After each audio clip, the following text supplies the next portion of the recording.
If you shine a little light, give sight to the ones who've lost their way.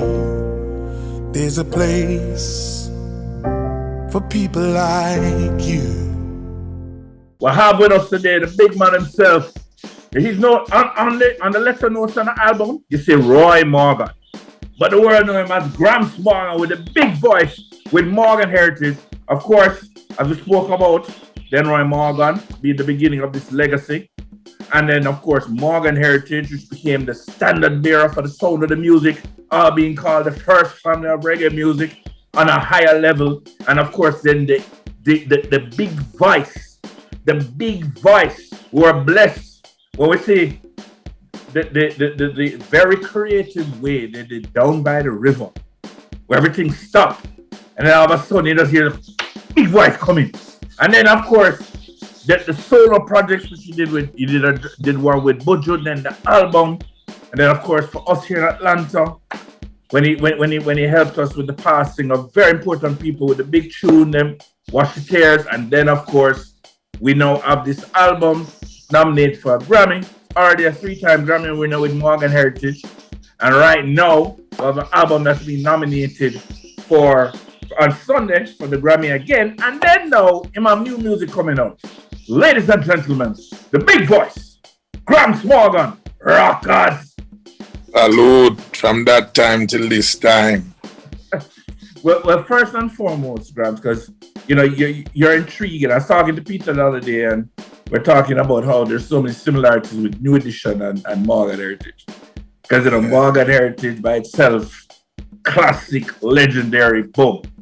And then now, the members of the group be able to go and do so many different things, like already very talented and so on. Peter shared with us, of course, the background of all you guys growing up and father buying the studio and buying the instruments and saying, you know, well, you can't play NFL, you can't play NBA, so you might as well come play music, although you look like you could have played NFL still.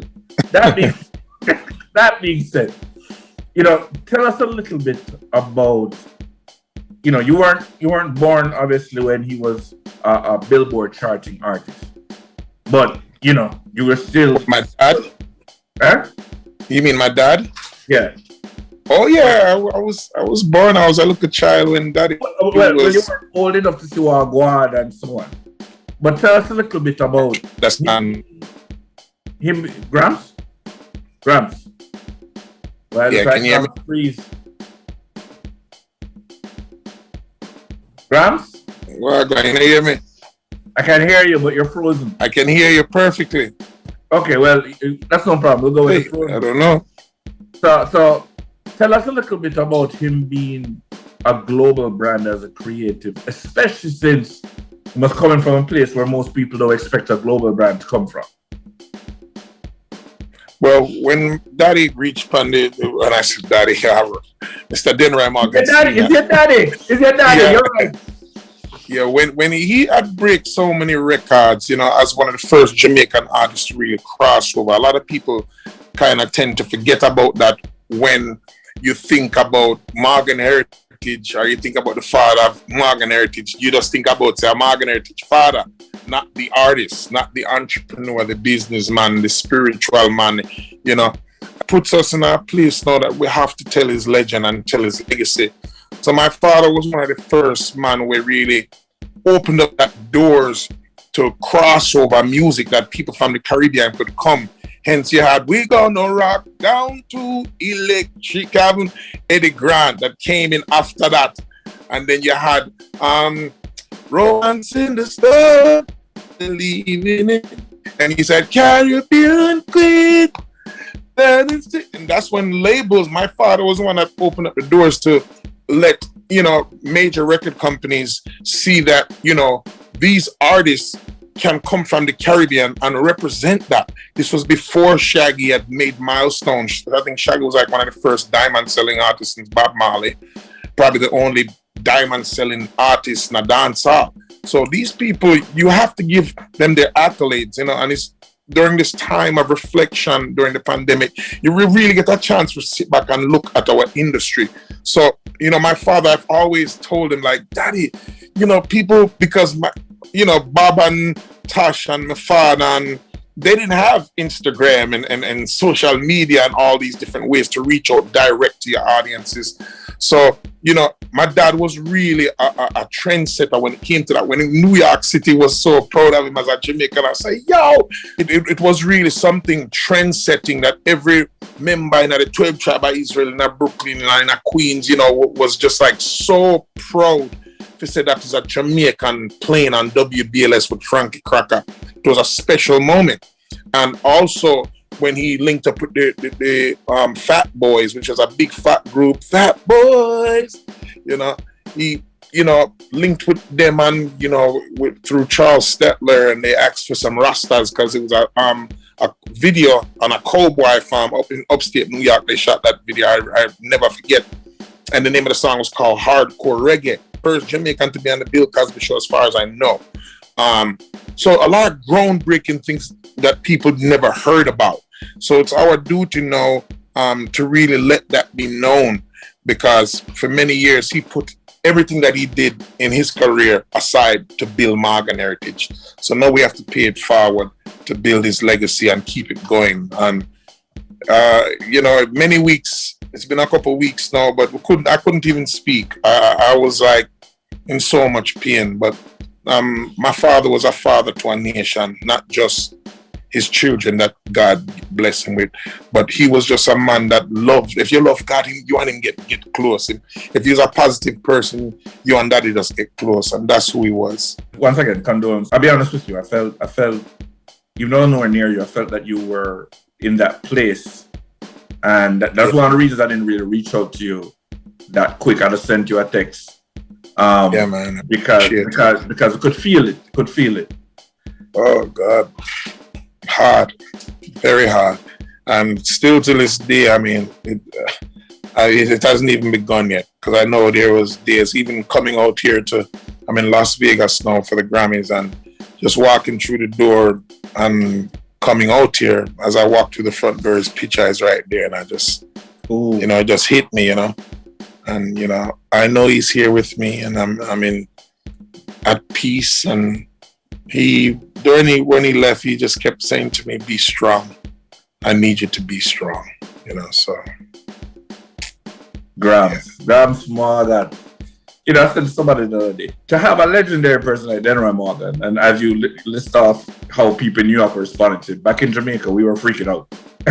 Like, to have a Jamaican on Billboard. And RGR that didn't normally play Jamaican artists was playing Denroy Morgan. Anyway, yes, I was throwing shit. That being said, how did you guys now begin to evolve into what you are?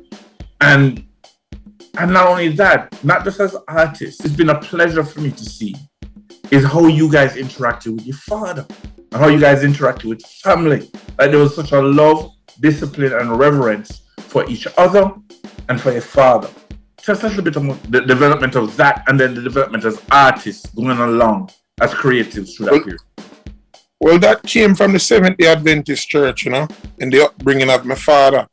My grandmother was a Seventh-day Adventist Church, and the principles to Rastafarianism is very close. So when my father found Rasta, it was just like 2.0. It was like Seventh-day Adventist 2.0. And that relationship where with our father, there was that respect there. But my father also wanted to make his children his friends, right? And that was adamant, especially because of the music. My father loved music. My father would spend him last dime on music. And that was one of the things that, you know, sometimes I talk about it, I get choked up about it. But I go and try to get through this, you know. But with my dad, he would give us anything we want, man. Like when the new equipment came out, the new drum machine, the new MPC, we said, "Daddy, the new MPC." He would say, "Go and get it right away." Like he didn't play. It was like we had to have the latest. He wanted us to be at the top when it came to production. You know, he didn't hold back. So that relationship was like with brethren. Even when you looked at us, I mean, 5-10 years ago, we look like brothers. You look at me and my father, and some people think so we're a brother, but it's actually my dad. And that was just maintained because we travel the world together, we pray together, we eat together. And you know, it really comes back to when you hear them say a family that prays together stay together. And that is the foundation and the pillars that our family has been built upon, is love, is, you know, not letting the sun set and you have a disagreements, because disagreements are real. We had those too, but we would sit and talk about it before we go to bed. I might not go to them bed and say, that's not, you know, we never got there either. I mean, we are blessed and fortunate that our family is able to live the way we're able to live. The challenge is now for me, Yuna, Peter, Mojo, Luke's, and all my other siblings, you know, Lazar, Yuna, Janet, Bridget, Paulette, you know, there's 29 of us, right? So for that, the challenge now is to pass that on to our children, to walk in his light of our Father, because, you know, when you see something good and something that is honorable, you want to copy and paste that. If it's bad, don't follow that example. But my father has set an example that is next to none.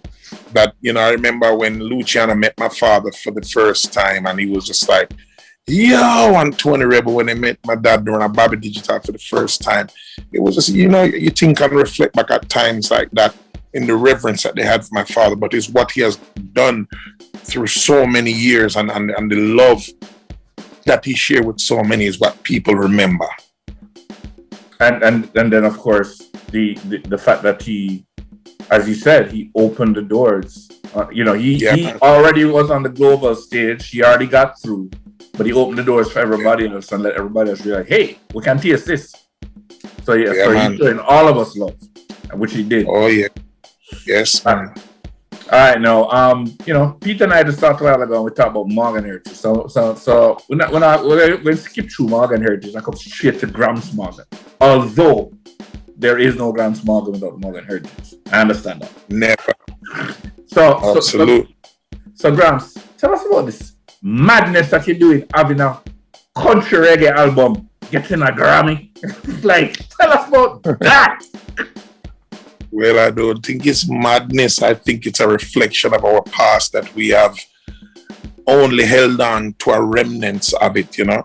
Mm-hmm. When you listen to Positive Vibration, it's an album that I always wanted to do. Always. Growing up on a Sunday, Rice and Peas Day, what was playing in most Caribbean homes was country music. Then you would hear some Toots and the Maytals. Then you would hear some in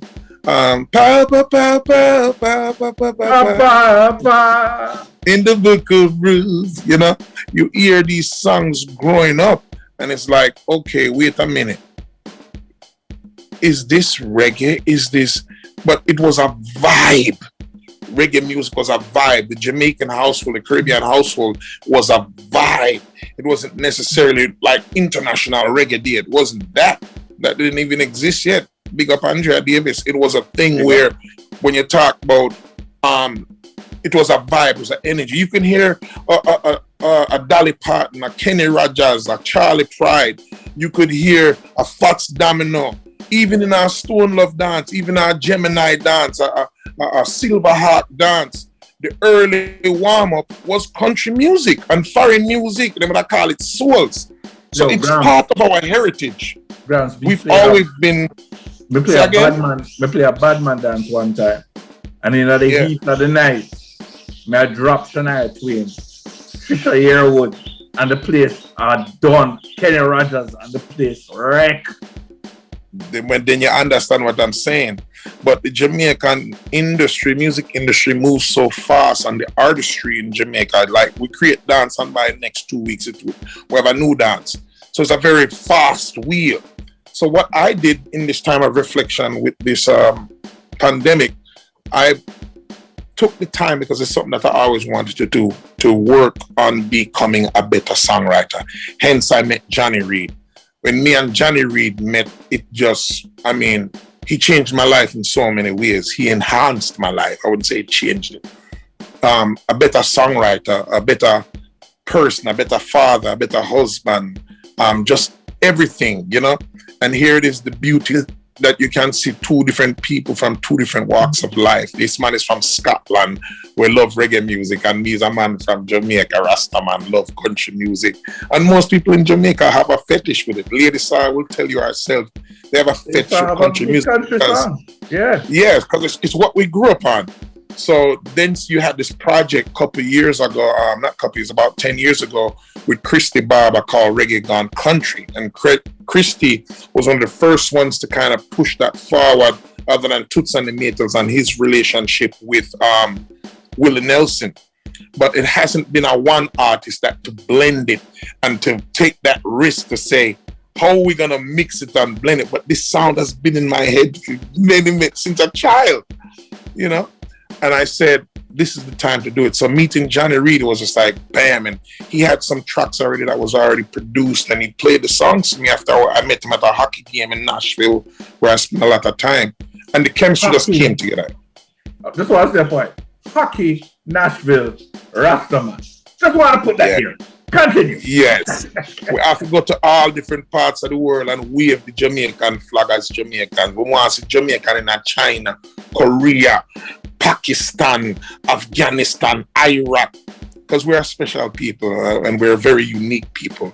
So for me, the relationship with Johnny Reid just kind of musically, you know, it just blossomed.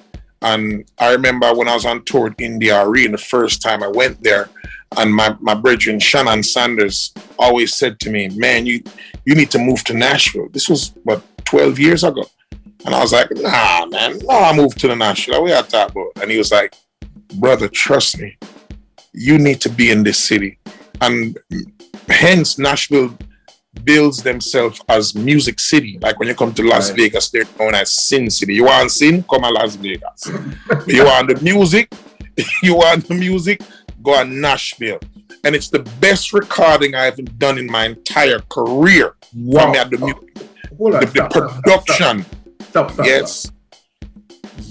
Morgan Heritage is known, yes, sir, for the highest levels of production, highest level of producing, the best quality sound. And that's just said that going to Nashville is the best recording you have ever did. Wow. Ever.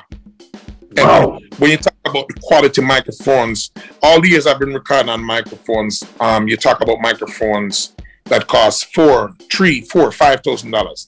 This microphone that I record on every day is a $25,000 microphone.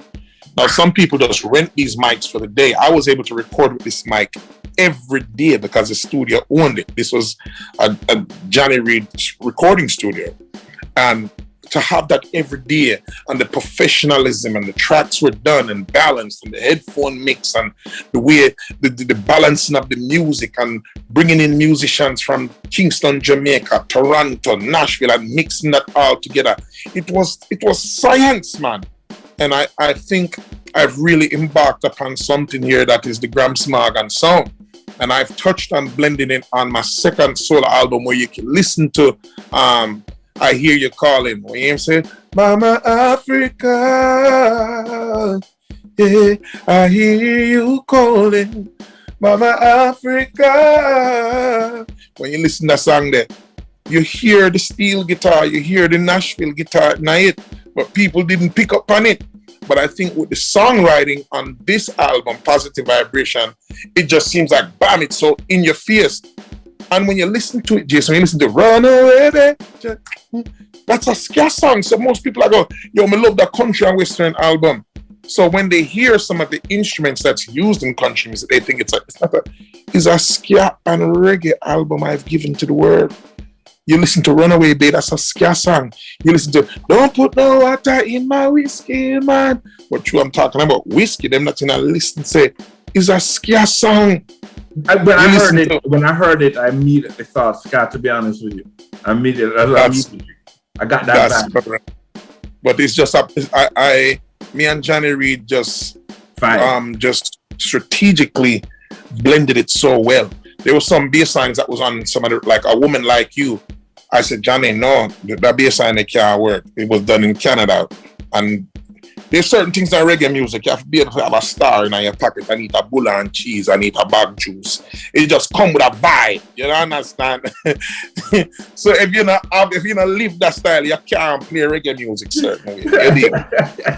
So when that happened and when me hear me say, no, me need the energy there. And the song called A Woman Like You. And when me call Keno and say, yo, go down a tough down and put on a bass and he sent me back the wave files. And we bring it up in the studio in Nashville. It was like, listen to me now, man. Listen, there's not like reggae music. Well, big respect. I mean, you clearly the album did its thing. It's been nominated for a Grammy. Everybody was, and even before the nomination, everybody was talking about it. In the pandemic, like everybody was talking about the album. Like, yo, Gramps, and you know, once again, the creativity, and then so you talking about what we're listening on the radio back in those days. Well, the new generation don't really know that fact. New generation don't know Kenny Rogers regularly playing on the radio as a hit, as a current hit. You know what I'm saying? So when you came out with the album, you say young people are just like, weird. I don't know if you remember, there was a group that you and I were talking to of young Jamaicans on Twitter Space when Twitter Space just came out. Yes.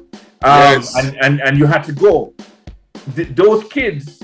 And I can't believe I'm calling 20-year-olds kids. That means I'm old. Anyway, those kids were like, they brought that up. Like, yo, a country music man are doing them. And I had to explain them the same thing. Like you're bringing out a whole new generation, exposing them to it. Because they love reggae. They don't necessarily expose to country, but they love reggae. And they love what you are doing. And they get introduced to country music. You know what I'm saying? Yeah, and then also when you listen to some of the tracks, Jason, you hear the mentor. So I kind of just took a step back in the past to remind people of our rich musical heritage, because we forgot, because the wheel is turning so fast. And you know, my goal with A Woman Like You and Paradise was to say, I say man and woman are rubber dub and the dance again. I think it's something that's very romantic and very sensual, that we need to enjoy loving our woman out in the public some more, or sharing. And then instead of kiss up and suck out your woman tongue in our street, but rubber dumps and let's show that affection and that dancing, because dance is a very courtship kind of thing. When courtship with the woman, or you can look a woman like that, you know, for dog her behind her. Be gentle. And it's something that I really want to push more. Barry Simon has done an incredible job over so many years. And then you see his brand is he's next to none. So I would love to add to that story, but bringing my flavor to it, you know. And many years from now, I'm sure you're probably going to hear people start copying my sound. But, you know, Jamiri has always... What do you mean going to? People have already started trying to copy your sound. but I've already said to you, your sound is generational. Like the only thing out of Jamaica that I could compare it to, and I've always told you this, is a smoothed out Peter Tosh. Yeah. Your sound with it pack and with punch you. No, but people don't have that. People have tried to copy that. Have that. I'm sure after this, you know, this run, and the people, and then there's so many people that still haven't even heard the album yet. You know, when you listen to the song with me and Shaggy, Float Your Boat, the song with me and India Ree, Paradise, like, I mean, it's an incredible body of work, not because it's me. And, you know, albums like this only come around every 20 years, then every 30 years. And I'm just blessed and fortunate that this album came through me, and I'm happy for that. Positive vibrations, as I said. So listen, Gramps, you know, you made the point of the fact that, you know, you are bringing pieces of the past in the music that you're creating, and I've got nominated for a Grammy, so, you know, clearly you're doing the right thing. But tell me something, and one thing I appreciate about all Morgans that I know, them love technology, and you're one of them. So tell me something. How do you do that branding? Because I think I first interviewed you guys in 1998. So that's 24 years ago when I first interviewed you guys. So you've been around a while. How do you do that branding for this new generation? Because you don't have the producers as a gatekeeper, which is what you had back in 1998. I would even argue as a radio man, the radio stations are not really that much of a gatekeeper either. How do you brand for a new generation while even doing music that touches the past? I think at a certain point in your career, you have to be an example to the industry, you know? And also, I think that a mentorship is very important. We've seen the success of that even with the new Morgan Heritage single headline front page, which is not even lifted off the ground yet. It's still we're pushing that song. But uniting with people like Ritikal and Joshi and Ayaktian, you know, Ayaktian is just one of the baddest DJs in the past 10, 15 years for me as a young artist. I think he's incredible. Very magical, Ayaktian. Magical, Ayaktian. Magical. Let me say that. Wait, magical? Magical. He's a special artist that a lot of people don't pay attention to. Hence again why I say the music industry moves so fast in Jamaica and there's so many artists. And he's also a great writer and a great producer as well. And those kinds of things. Yeah, he's an incredible DJ. So for me, I think it's important that mentorship is important. And like I said, how do we continue to move it forward? You look at somebody like a Robert Livingston, you know, that tries to make sure he stays in touch with the kids and learn and gets an iPhone and he's on social media and learning as we move forward, not to destroy the integrity and the foundation of our roots, but move it forward while maintaining that. And somebody like Shaggy, you see what happens when he mentored Spice. Her first debut album got nominated for a Grammy because it is a body of work. The quality on that is like first class. You listen to Wine and Go Down there. That's dancehall, well produced. You know, so we have seen that it can work. You know, and even when you look at the nominations, you look at Sean Paul. You know the way he brought on all of those artists. It's like a compilation for me. Yes. But it's the move that he made as a platinum selling artist to reach back and give back and say, hey, let's do a record together. Let's bring that unity. This is what is needed in our industry. So the mentorship, I think, is going to be the big key in connecting with the youths today. Okay, so those have been around for a while, connected with the new ones. And then, of course, quality being done together. Okay, yes, that's actually excellent. So, but when I talk about collabs, and I know this is definitely not anybody new, but our next Gramps Buju. Oh yeah, we got a whole bunch. See, we have a whole bunch sitting on. Let me tell you something. When that happened, I said to somebody, hold on, are you saying the modern voice of Peter Tosh with the modern spirit of Peter Tosh? Yeah! That's interesting. Buju and Gramps. Yeah, that's not bad. Wait. So when you gonna release any of them? We don't know. We don't know yet. But when the earth calls feet, we just have he moves at a point where him no rush nothing, and neither do I. So it's when the right time and the people call feet, you know. So well, we have some magic sit down, pardon man. All right. Coming on the way you get together is positive vibrations. Yes. That was intentional. All right, Graham. So one more quick question, because I know you have to run. So one more quick question. So Grams, how do you, especially in this new era, because this is a big question for enough. How do you marry your creative side with your business side? Especially in this new era, new technology, where people listen to things differently and things differently. You bring your visions. First of all, put together a team. Bring those visions to the team and let the team do their job. And you have to hire people that have the qualifications. Don't just hire your bridge because I'm used to do with a studio with me and me and him apart. It cannot be the homeboy deals. Bring in the professionals. The producer cannot be the manager and the road manager at the same time. These ways of thinking have to come out of reggae and dancehall industry. Our fraternity has to start to empower and employ professionals, and that's what's going to move the needle forward.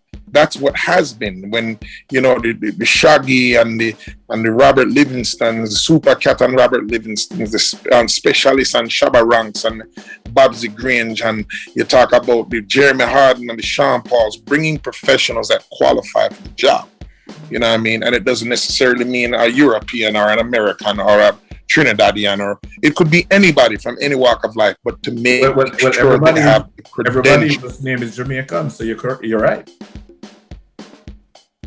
Yeah. So, and I think that is how you blend and balance those things in your life.